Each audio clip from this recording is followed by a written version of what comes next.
এই মুহূর্তে যে গুরুত্বপূর্ণ খবরের দিকে নজর রাখবো, ফের সেনা সরানোর দাবি মালদ্বীপে মোতায়েন ভারতীয় বাহিনী। ভারতকে বাহিনী সরাতে বলল মালদ্বীপ।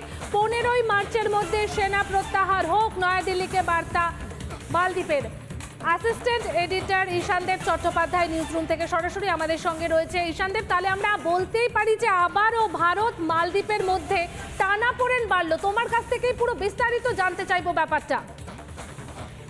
দেখো পায়েল, টানাপোড়েন বাড়লো এই কথা বলাই যায়, তার কারণ মালদ্বীপ এবার সুর চড়াতে শুরু করলো এবং আন্তর্জাতিক সম্পর্ক বিশেষজ্ঞরা যা বলছেন তাতে চীনের উস্কানিতেই মালদ্বীপ এবার সুর চড়াতে শুরু করলো, এমনটা কিন্তু অনেকেই মনে করছেন।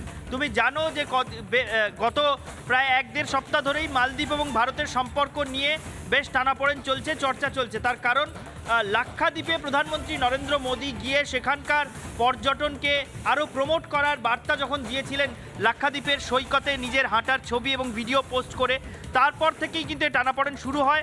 কারণ মালদ্বীপে যে ভারতীয় পর্যটকরা যান তারা এবার মালদ্বীপ না গিয়ে লাক্ষাদ্বীপে যেতে পারেন, ভারতের মধ্যেই পর্যটনে যেতে পারেন, এমন আশঙ্কা থেকে মালদ্বীপের 3 জন মন্ত্রী নরেন্দ্র মোদীর ছবি বিকৃত করে সেগুলো সোশ্যাল মিডিয়ায় পোস্ট করে তাকে নানা রকমভাবে আক্রমণ করতে শুরু করেন।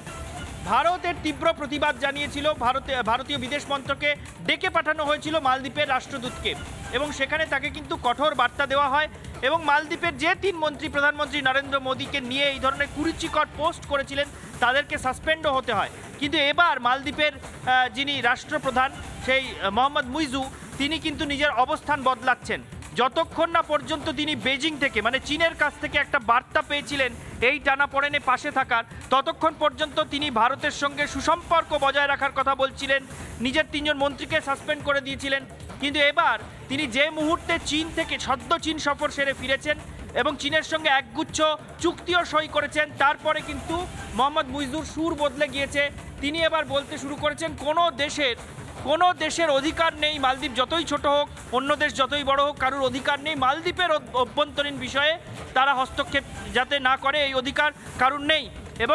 এবং মালদ্বীপের তরফ থেকে আরও একবার ভারতকে বলা হলো যে মালদ্বীপ থেকে ভারত যেন সেনা সরিয়ে নেয়। আমরা যে খবর পাচ্ছি পিটিআই সূত্রে, যে ভারতীয় বাহিনীর 88 জন মালদ্বীপে মোতায়েন রয়েছে, সেই সেনা সরিয়ে নিতে মালদ্বীপ আগেও বলেছিল। কিন্তু এবার চীন থেকে ফিরে আসার পরে কিন্তু মালদ্বীপের রাষ্ট্রপ্রধান সুর চড়াচ্ছেন এবং ভারতকে সেনা প্রত্যাহারের জন্য আবার মালদ্বীপের তরফ থেকে বলা হলো। ইঙ্গিতটা পরিষ্কার কোথা থেকে উস্কানি বা প্ররোচনা আসছে। পায়েল, একদমই ঈশান, তুমি যেমনটা বললে যে কোথাও গিয়ে চীনের একটা উস্কানি রয়েছে, আমাদের অবশ্যই এই খবরের আপডেটের দিকে নজর থাকবে। আপাতত ধন্যবাদ তোমাকে। আমরা কথা বলছিলাম অ্যাসিস্ট্যান্ট এডিটর ঈশানদেব চট্টোপাধ্যায়ের সঙ্গে।